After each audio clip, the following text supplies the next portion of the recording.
당신의 위기를 기회로 바꿔주는 위기관리TV 최은규입니다. 위기관리 오디오북은 책 읽기와 같이 좋은 습관으로 가치 있는 행복을 만들어가기 위해 지식을 공유하고 있습니다. 좋아요, 구독은 저에게 큰 힘이 됩니다. 구독, 좋아요 부탁드려요. 네, 오늘은 재미있는 게임 이론에 대해서 한 가지 소개해 드릴까 합니다. 많이들 알고 계시는 또 재수의 딜레마에 대해서 간단한 예시와 함께 쉽게 이해하실 수 있도록 또 재미있게 한번 설명해 보겠습니다. 본 게임에서는 물주가 한 사람 있고 또 게임을 하는 두 상대에게 판정을 내려 이득을 지불하는 게임입니다. 내가 당신과 대결하고 있다고 가정해보고 또 이 각자의 손에는 협력과 배신이라고 표시된 두 장의 카드만을 들고 있습니다. 게임을 할 때는 카드 한 장을 뽑아 탁자 위에 엎어놓게 되는데 이렇게 카드를 엎어놓은 이유는 어느 쪽도 상대의 패에 영향을 받지 않도록 하기 위해서입니다. 가능한 결과는 총 4가지로 도출이 되게 되는데 보시는 화면과 같이 결과 3과 4는 한쪽에 큰 이득을 얻고 다른 한쪽은 크게 손해를 본다는 점에서 분명히 대칭 관계가 존재하게 되죠.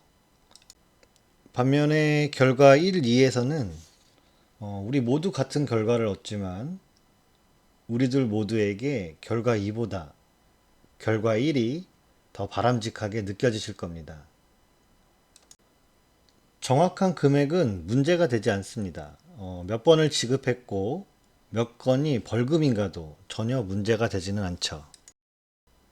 본 게임이 진짜 재수의 딜레마가 되기 위해서 중요한 것은 4가지 결과에서 얻게 되는 이득이 어떤 순서라고 볼 수 있고 배신의 유혹은 상호 협력에 대한 포상보다 커야 하고 또한 상호 협력에 대한 포상은 상호 배신의 벌보다 커야 하며 상호 배신의 벌은 봉이 뜯기는 양보다 나은 것이 되어져야 합니다.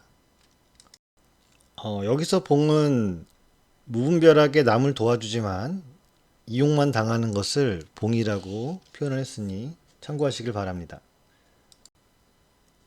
엄밀히 말해서 이 게임의 진짜 재수의 딜레마가 되게 하는 또 하나의 조건은 배신의 유혹과 봉이 뜯기는 양의 평균이 포상을 초과해서는 안 된다는 것입니다. 자, 그럼 왜 딜레마일까? 이것을 이해하기 위해서는 이 이득표를 보고 내가 당신과 게임하고 있을 때 나의 머릿속에서 어떠한 생각이 진행될지 한번 상상해 보시길 바랍니다.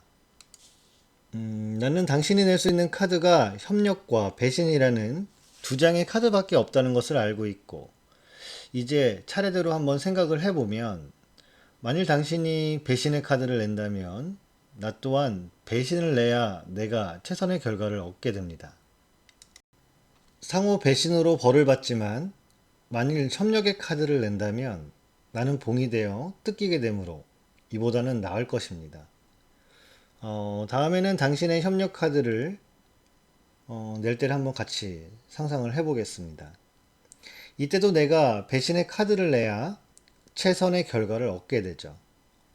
만일 내가 협력 카드를 낸다면 우리 둘 모두는 $300의 높은 이득을 얻을 수 있을 겁니다. 그러나 만일 배신의 카드를 낸다면 $500라는 더 높은 이득을 얻을 수 있기 때문에 당신이 어느 카드를 내든 간에 나의 최선의 수는 항상 배신 카드를 내는 것이 좋다는 결론에 이르게 되죠. 따라서 이성적인 두 경기자가 만나면 둘 다 배신하여 똑같이 벌금을 물거나 낮은 이득을 얻을 수 있습니다.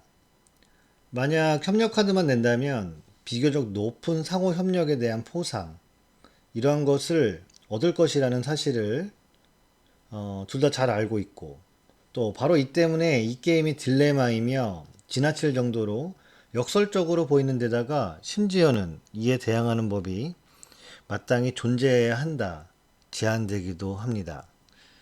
그래서 이 딜레마를 피할 수 있는 방법은 없는 것인지, 양쪽 모두가 무엇을 하든지 자기 자신은 상대를 배신하는 것 이상으로 좋은 방책이 없다는 것을 잘 알고 있습니다. 하지만 만일 두 사람이 협력하면 각자보다 큰 이익을 얻을 것이라는 것도 잘 알고 있죠. 만일 둘이 합의할 수 있는 어떤 방법이 있기만 한다면 각각의 상대에게 나는 이기적인 대박을 바라지 않는다고 안심시킬 방법이 있기만 한다면 협약을 성사시킬 수 있는 어떤 특별한 방법이 있다면 참 효과적인 전략을 수립할 수가 있겠죠. 단순한 재수의 딜레마 게임에서는 이처럼 신뢰를 할 방법이 없습니다. 그래서 경기자 중 적어도 한 사람이 이 세상에 없을 진짜 성인군자가 아니면 최종적으로 이 게임은 두 경기자 모두에게 나쁜 결과를 초래하는 상호 배신으로 끝나게 되겠죠. 근데 이렇게 끝나면 재미가 없겠죠. 그래서 이 단순한 버전 외에 또 하나의 변형된 게임이 나오게 되었고, 이를 어떤 반복된 또 되풀이되는 죄수의 딜레마 게임이라고 명칭하고 있습니다. 이 반복 게임은 보다 복잡하고 그 복잡함 속에 다소 희망을 가지고 있다고 볼 수가 있습니다. 반복된 재수의 딜레마 게임에서는 게임 규칙은 앞서 설명과 규칙과 동의합니다. 그러나 이번에는 그것으로 게임이 끝나지 않고 우리는 또다시 카드를 집어서 다음 게임에 임하게 됩니다. 몇 번 게임을 반복함으로써 우리는 서로에게 신뢰 또는 불신을 쌓고 또 보복하거나 회유할 기회를 갖게 되죠. 중요한 것은 무한정으로 계속되는 게임에서 우리가 서로에게 손해를 입히지 않고 오히려 물주에게 손해를 입힘으로써 둘 모두가 승자가 될 수 있다는 점입니다. 게임을 10번 반복한 뒤 이론적으로 나는 최대 5,000달러를 얻을 수가 있겠죠. 이것은 상대가 터무니없이 어리석어서 내가 항상 배신을 하고 있는데도 매번 협력 카드를 낼 경우에 발생할 수 있는 경우의 수로 볼 수가 있습니다. 보다 현실적으로는 10번의 게임에서 모두 협력 카드를 내므로써 물주의 돈 3,000달러를 손에 넣는 것이 좀 더 쉽겠죠. 이를 위해서는 우리가 살신성인할 필요가 없습니다.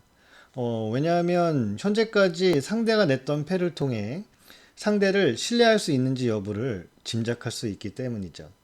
실제로 우리는 서로의 행동을 단속할 수 있는 것입니다. 또 하나가 가능성이 높은 것은 우리 중 누구도 상대를 신뢰하지 않는 경우의 수가 발생할 수 있겠죠. 즉, 둘 모두가 10번의 게임 모두 배신의 카드를 내 물주가 우리로부터 각각 100달러를 얻게 하는 경우의 수입니다. 이 중에서 가장 가능성이 높은 것은 우리가 서로를 어느 정도 상대를 신뢰하고 또 협력과 이런 배신의 카드를 어느 정도 번갈아내 최종적으로 중간 금액을 얻게 될 수가 있습니다.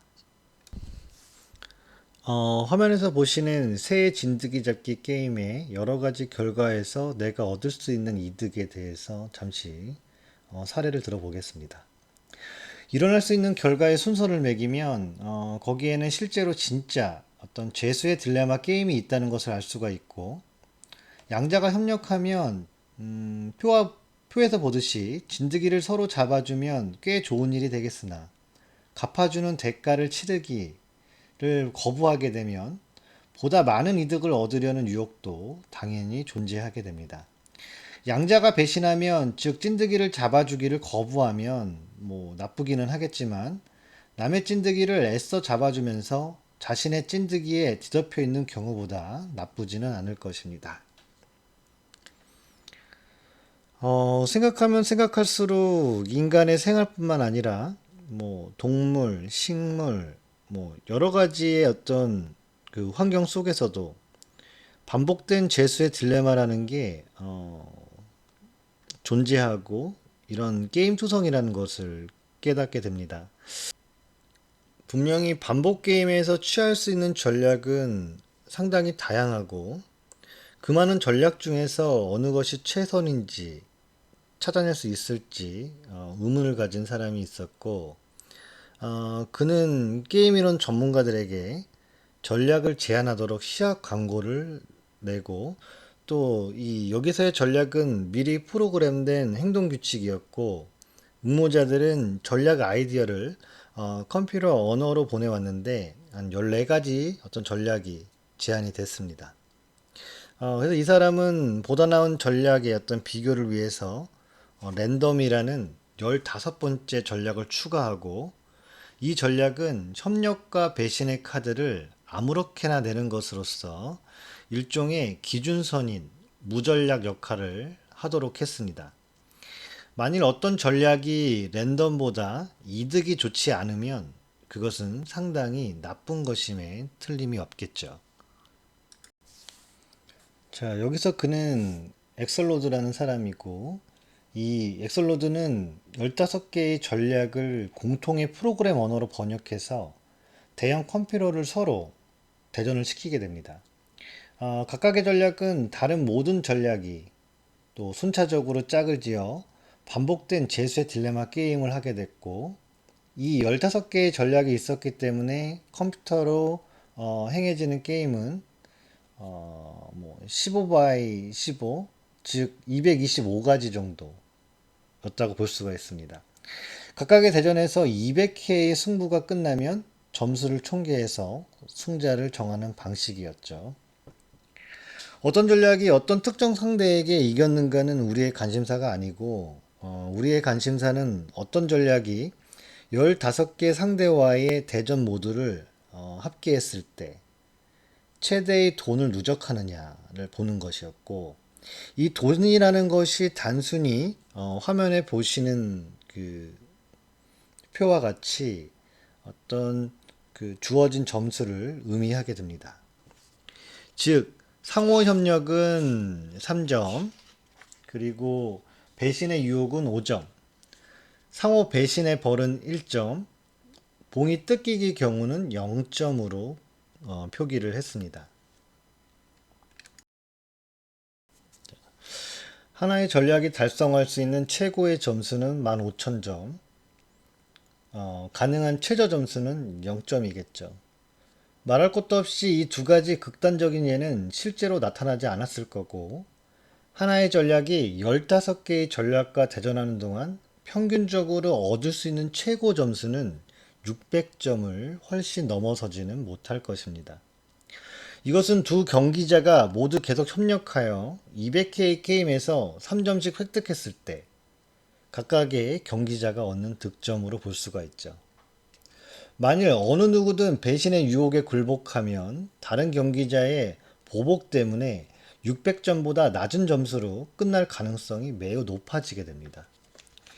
우리는 600점을 기준으로 해서 모든 점수를 이 기준의 백분율로 표시할 수가 있고 이렇게 하면 이론적으로 최고 166%, 약 한 1000점까지 얻을 수가 있으나 실제로 평균 점수가 600점을 넘는 전략은 없었다고 합니다. 이 밖에 여러 가지 전략들이 있습니다. 캐나다 토론토 교수가 제안하는 이에는 이, 눈에는 눈과 순진한 시험꾼들의 전략들이 이에 해당합니다.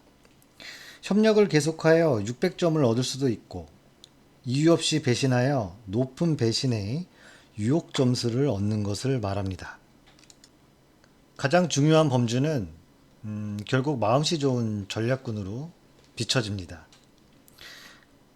먼저 배신하는 일이 결코 없는 전략으로 정의되고 또 이 전략은 배신할 수 있기는 하지만 보복으로서만 배신하기 때문에 꽤 괜찮은 전략으로 볼 수가 있습니다. 반면에 순진한 시험과 같은 전략은 상대방의 배신을 선동하지 않을 때에도 때때로 배신함으로 현명하지 못한 전략이 될 수가 있습니다. 대부분의 전략 중 마음씨 좋은 전략이 좋은 점수를 차지하고 그렇지 않은 전략들이 순위를 매기면 하위에 랭크되어 있다는 것을 발견할 수가 있었습니다. 그러면 마음씨 좋은 놈, 마음씨 나쁜 놈, 과연 승자는 누구일까요? 여러분의 생각은 어떠십니까? 다양하게 발생한 문제를 해결하고 올바른 의사결정을 도와주는 위기관리TV 최은규였습니다. 감사합니다.